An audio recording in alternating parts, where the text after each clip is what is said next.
Maybe I'll talk a little bit about the eligibility to purchase the homes, and then just jump in if there are any questions. Really, we want it to be more conversational, so if you've got anything. So in order to be eligible to apply for ownership of these homes, a big piece is that you need to be a new homeowner. So a new homeowner, if you are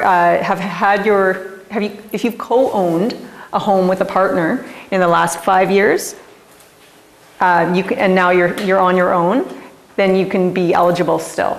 So it doesn't stop you from being eligible.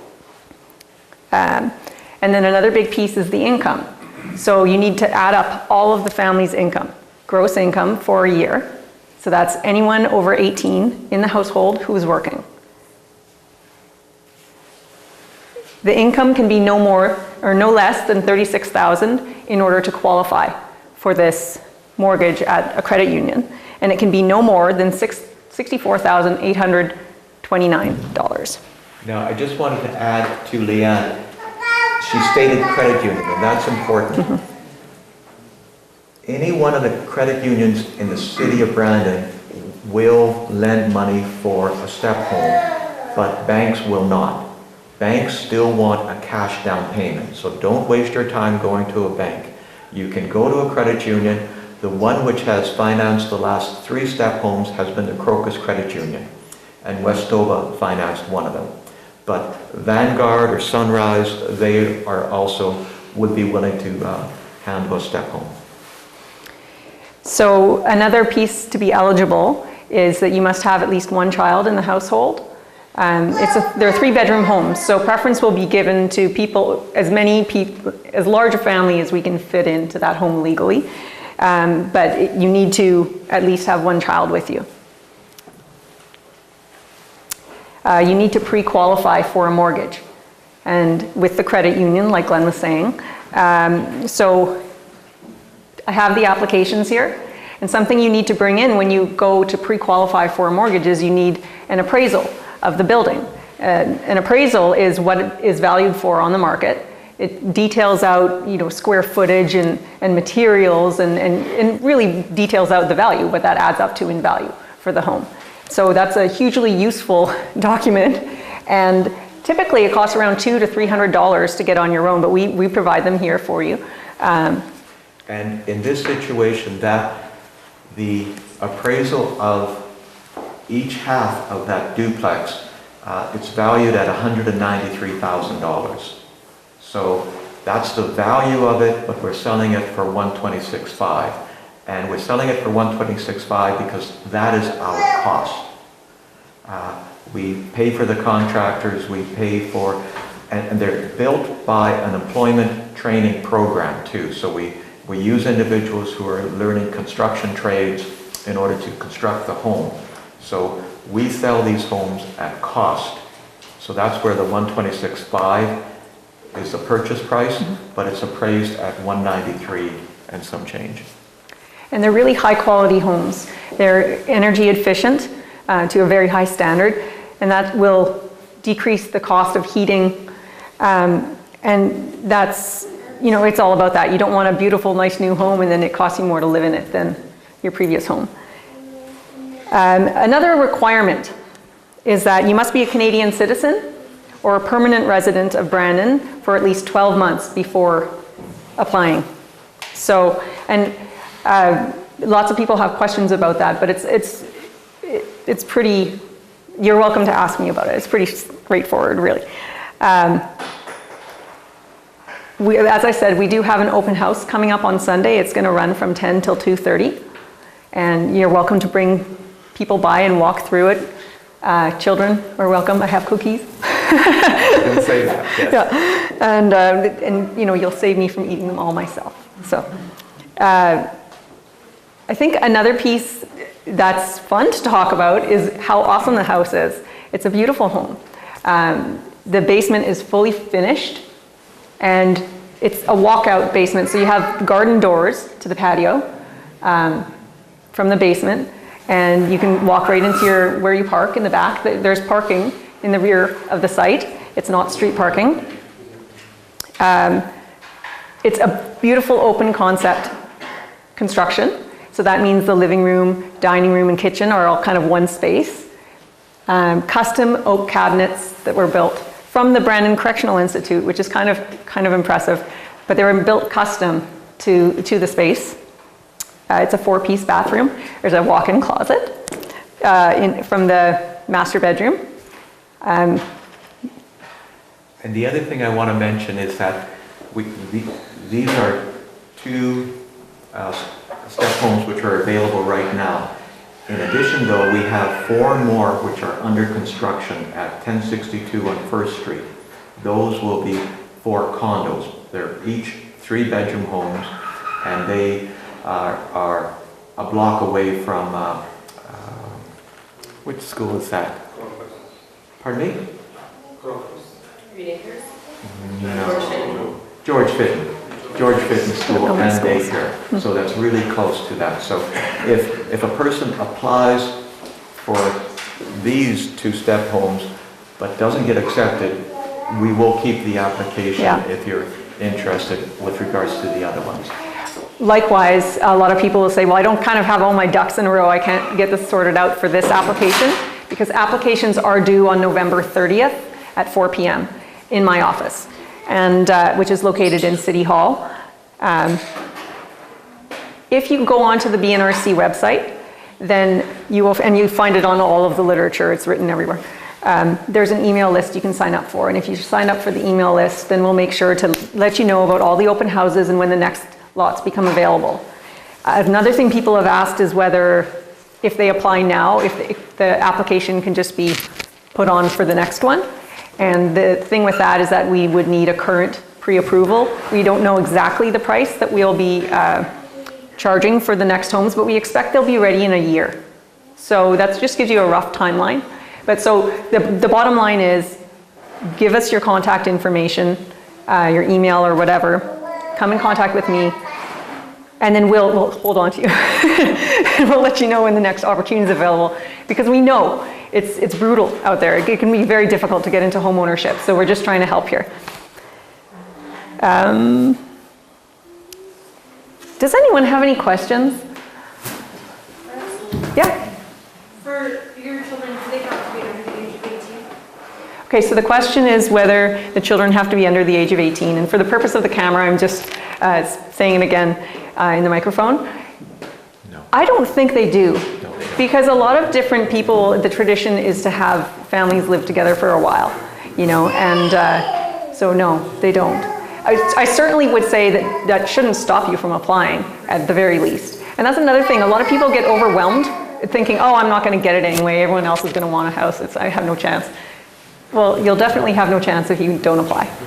You know, like you got to just try. Right. So if they're over 18, then should they be working, or is it better? Or? You are who you are. Repeat the question. You got to repeat. Oh, sorry. The question is, if they're over 18, should they be working? We don't tell you what your life is or who should be doing what. So the main thing is to reflect it in the application. And that's that. The other thing I want to mention too is that when you buy a STEPP home, you can do anything you want with it. You can build a garage, you can put a fence, you can paint it any funky colors you want it. You know, so not too funky. Try not to do too funky. Not too funky. But you can. It's your property, so you can do what you want with it. The only criteria is that it must be well maintained. Mm-hmm. So the reason we put that into the purchase agreement is because you have an investment in this house, so do we. Mm-hmm. So it has to be well maintained, but other than that, you know, it's your property. Something people have been asking me at the last open house was, you know, what are the property taxes going to be? And we don't know for sure, but I did speak with the city and they said that based on 2017 rates, the estimate would be that it's about $3,200 a year per side. So it varies within $100. I don't know why, and neither did they. But I kind of wish that wasn't being recorded when I said that. But anyway, so that's what to expect. And there's also a program for those who don't know. There's a program available through the city called TIPS, and that's where you pair up monthly payments to your property taxes. So you're not doing a year chunk payment, which is hard. It can be so easy to dip into that property tax savings, you know, so to stop you from getting dinged for not paying your property taxes. Yeah, it's very important to, when you borrow for the mortgage, to set it up so your monthly mortgage payments and also your monthly taxes are coming off there too. And you also can set up the insurance on the house on a monthly basis too. So therefore you don't have any big bill. It's all on a monthly basis and you can budget for that. There should be closing costs. With any home, when you buy, there's closing costs. There are lower closing costs with this home because you're not going through CMHC. So typically if you had 5% of a down payment on a home, then you would need CMHC to give you mortgage insurance. And there are fees and things like that with that. That's not involved here, so that decreases. You should expect about $1,500 in closing costs. That's for legal, that's for transfer of title, these types of things, give or take. But it's important, one thing you can do though is borrow the closing costs as part of your mortgage. Right. So don't add it on to, just tack it onto your mortgage, and that way it's a monthly payment. Right. Are there any other questions? What is the no more than the income? The income range? Yeah. Yeah, so it's from 36, Repeat the question. I have to repeat the question. It's the income range to be qualified for the home is between $36,000 for the entire family to $64,829. And the reason we put that baseline at 36,000 is because that is the minimal amount of income you require from a lending institution to qualify for a mortgage of this size. We would like to bring it lower, but that's the best we can do at this home. The other homes might be lower, but I don't know at this time. But likewise, if you make exactly $36,000, you have to really consider if you want to put yourself in that position, because homeownership can come with ebbs and flows of expenses. So you want to make sure that you are not going to get yourself into a situation where you want to still be able to afford the home. I was just curious as to what happens if the homeowner lives in the home for 25 years and then acquires it outright? Is there any other costs associated with CMHC? So the question is, Sorry. yeah, no, that's fine. CMHA and CMHC get confused all the time. So the question has been, you know, let's say that the homeowner lives there for 25 years and they pay down their mortgage, and you're saying they refinance and buy out CMHA? That's what you're asking about? Yeah, like how does that? How does it work? So it was brought up at the last info session, actually. You could refinance your mortgage to incorporate and then buy out CMHA. And if that were to happen, then it's yours. It's yours, period. Well, and the ideal time to actually do that from a financial point of view would be at the 10-year point. Because at 10 years, you would have $85,000 paid down in regards to the value of this home. So between what you paid down and what the market's gone up, you would have an $85,000 down payment. So you could go to the credit union, refinance, pay us back the second mortgage and a portion of whatever the market went up, and then we're out of the picture, and therefore you can do whatever you want with the house. It's 100% yours. You can gift it as part of your inheritance. You can rent it out. You can do anything with it because we're out there. And actually, that's very beneficial for us as an agency because it means we get our money back sooner so we can help 2 more families sooner. So do you guys have bigger units other than 3-bedroom? Pardon me? Oh, the question is, are there bigger units, more than 3 bedrooms? Not for these 2 and not for the next 4, but we do have an application to build 4-bedroom units, but they're at Griswold. There's 6 that we're applying to do that in cooperation with Sioux Valley. but we haven't received any word from the provincial government as to whether or not they will provide us some funding for that. A lot of it depends on the type of funding that's provided. Prior to this, we had built 4 single detached homes, and I don't know how many bedrooms. They're all 3. There were 3 bedrooms. It just depends on the land that's available and the type of funding. You know, there are so many people needing affordable home ownership that when funding is available, they often require that it's, you know, get as many people as legal and comfortable on the land as possible. You know, and so this is our best solution to it right now. I guess this is sort of another half of the same question that was just asked. Sort of the opposite end of if you don't get to, you know, pay that off and buy the other half and everything.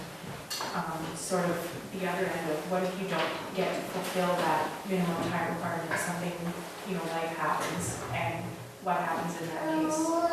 If you're, for some reason, if you need to move out of that house sooner than what you may have intended. Okay, so the question was, you know, there was a question asked before, what happens when you pay down a bunch of the equity and can you buy CMHA out? I'm sorry, I'm rephrasing it, but the question now was, what if something happens and you don't have the money to pay off CMHC, or CMHA? See, I did it. Is that a fair? Well, no, maybe I didn't understand before. There's a minimum time that you need to stay in the house? No, there's no minimum time. You could, in theory, you could buy the house tomorrow and sell it the next day. The problem is you would not make any money because your closing costs and legal fees and all that kind of stuff, you would lose money if you did that. But if the worst case scenario happened and you have to sell it the following year or in 6 months, that's what life happens sometimes. It just means that you would be renting basically because you would not be walking away with much, if any, money. So it's basically just what you said before, you kind of split everything 50-50 when the house is sold, kind of? It doesn't work to exactly 50-50. It depends upon how much we lower the cost of this house. In this example,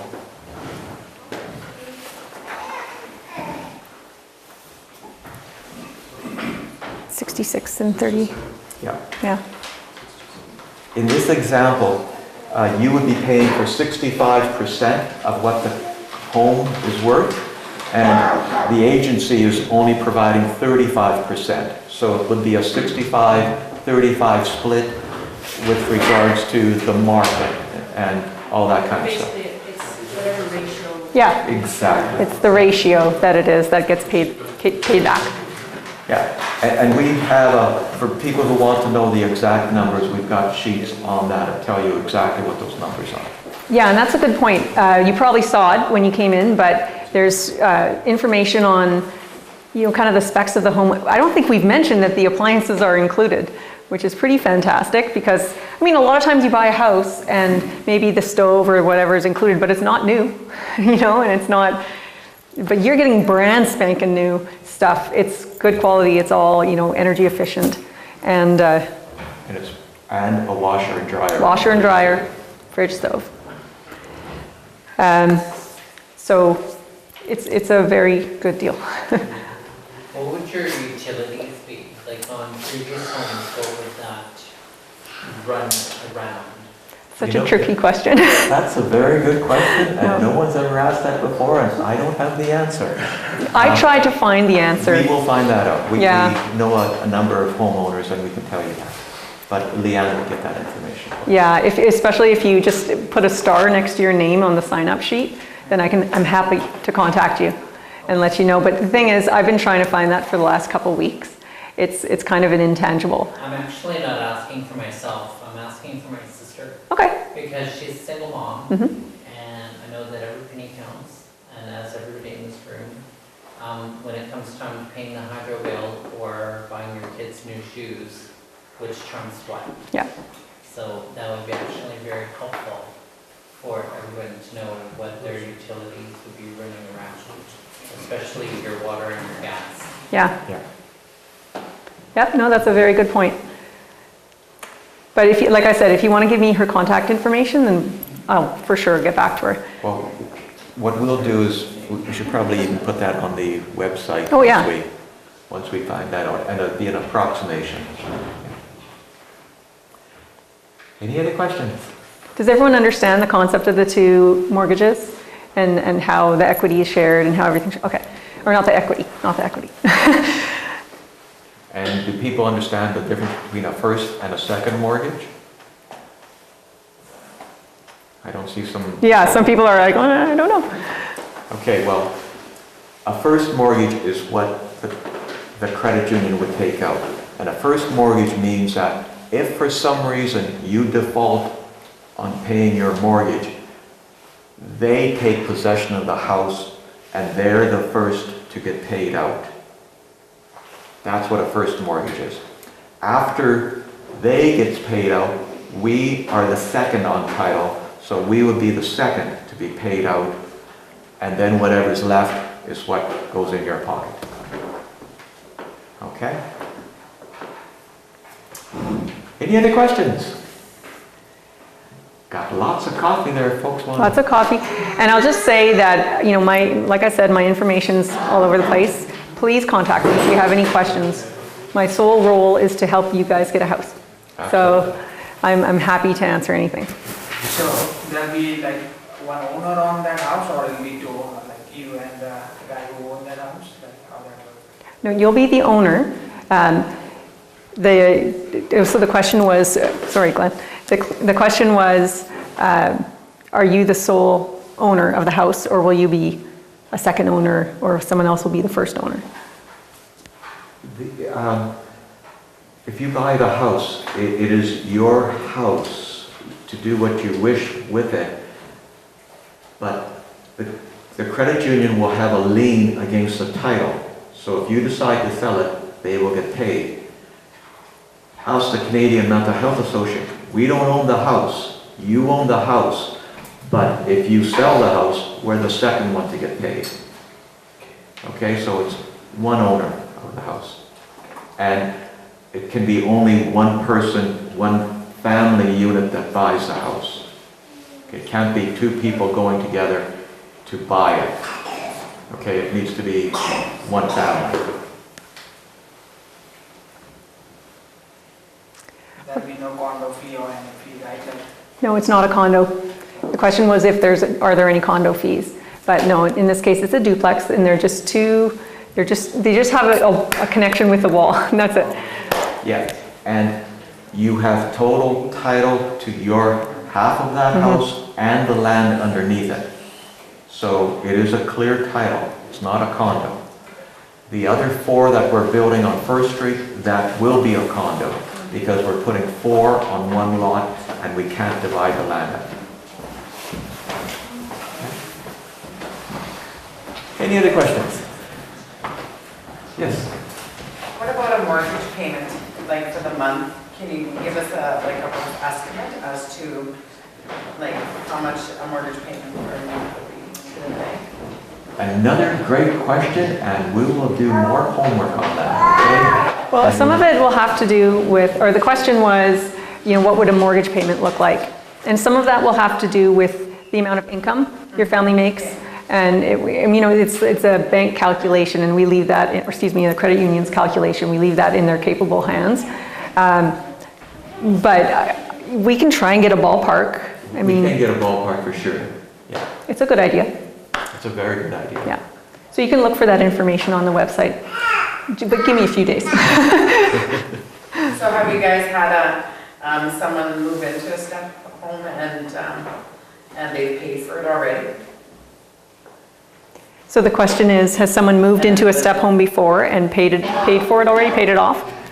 They're happily living in there right now? No, I think I don't know the exact date, but I believe 2012 was the first STEPP home we sold. So it's only been 5 years ago. But of the 4 STEPP homes that we sold, everyone is still living in those And anecdotally, I've spoken with one of the homeowners, and she said that she really likes the area and that she loves her home. She's still as thrilled as she was the first day when she got it. So, I mean, that's a little bit of feedback. You never know, but people seem to be happy with it. It's got a great bike path along the back end of it. Just really, really nice. Mm-hmm. Just wondering if there are any expectations or requirements regarding the length of mortgage that you get into? Well, the question is there a requirement for the length of mortgage? And for the last STEP homes, plan, correct me if I'm wrong, they had to be a minimum, or they had to be a 5-year term. No, there is no minimal length. Oh, right. Right, the term. There has to be at least, you're right, it has to be at least a 5-year term. 5-year term, and then you But it can be can. as long as you can negotiate with the credit union. Yeah. So, So it doesn't have to be like a 20-year? No. 9-year? No. It's a typical mortgage between you and the credit union. So, but it has to be a minimum of 5 years. Right. So.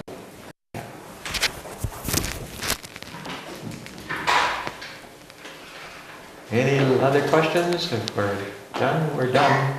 Going once. Going twice. Thank you very kindly. thank you very much. Appreciate it. And my cards are in the back. Please get a hold of me if you have any questions. Yes. Okay.